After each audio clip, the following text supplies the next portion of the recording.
Kitmis, kisah di hari Kamis. Kisah sedih dari Norma Risma, wanita yang dikhianati dua orang yang dia sayang. Kisah ini viral baru-baru ini setelah cuitan Norma di Twitter dan videonya di TikTok. Norma, gadis baik yang dikhianati suaminya karena skandal perselingkuhan suaminya dengan ibu kandungnya. Kisah pilu ini bermulai dari Norma yang menjalin hubungan asmara yang cukup lama dengan seorang lelaki bernama Rozi.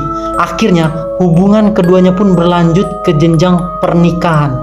Sebenarnya sebelum menikah pun Norma sudah pernah mengetahui skandal perselingkuhan Rozi dengan ibunya melalui SMS mereka berdua.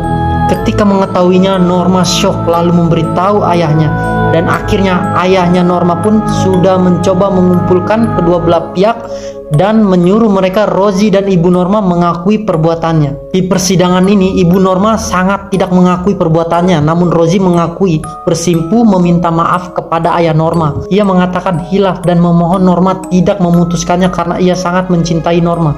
Norma, gadis baik yang sangat mencintai Rozi dan ibunya, akhirnya memaafkan mereka berdua dan tidak mau melanjutkan permasalahan ini karena memang ia berpikir ini masalah aib keluarga. Selang beberapa tahun pun akhirnya Norma dan Rozi menikah dan tinggal bersama kedua orang tuanya. Tapi karena takut suatu saat suaminya nanti bakal hilaf dengan ibunya lagi, ia pun pindah mengontrak demi menjaga hubungan rumah tangganya. Tapi sang ibu yang mengetahui mereka pindah tanpa pamit mengamuk dan malah memberikan sumpah serapah kepada Norma. Norma, gadis baik yang selalu dikhianati suaminya, hampir tiap waktu harus khawatir dan bersedih.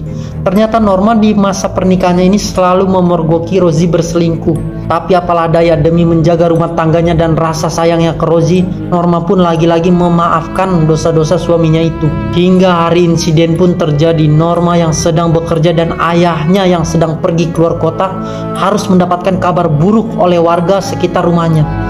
Warga menggerebek kontrakannya dan mendapati Rozi yang bersembunyi di kamar mandi dan ibu Norma yang berada di kamar Rozi tanpa mengenakan baju. Warga menggerebek mereka berdua karena sudah menaruh kecurigaan, karena akhir-akhir ini mereka melihat gelagat berdua sudah seperti pasangan, bukan lagi antara menantu dan mertua. Terlebih lagi, pernah ada tetangga Norma yang secara sengaja pernah mencoba mengintip dan melihat skandal yang mereka lakukan. Pada saat itulah akhirnya warga sudah menunggu-nunggu momen ketika mereka berdua bersama di dalam kontrakan Norma. Sekian dari kisah pilu Norma, gadis baik yang berkali-kali harus memaafkan dosa sang suami. Dan akhir cerita, Norma sudah menggugat dan resmi bercerai dengan Rozi. Bagaimana pendapat kalian tentang cerita Norma? Coba tulis di kolom komentar. Terima kasih.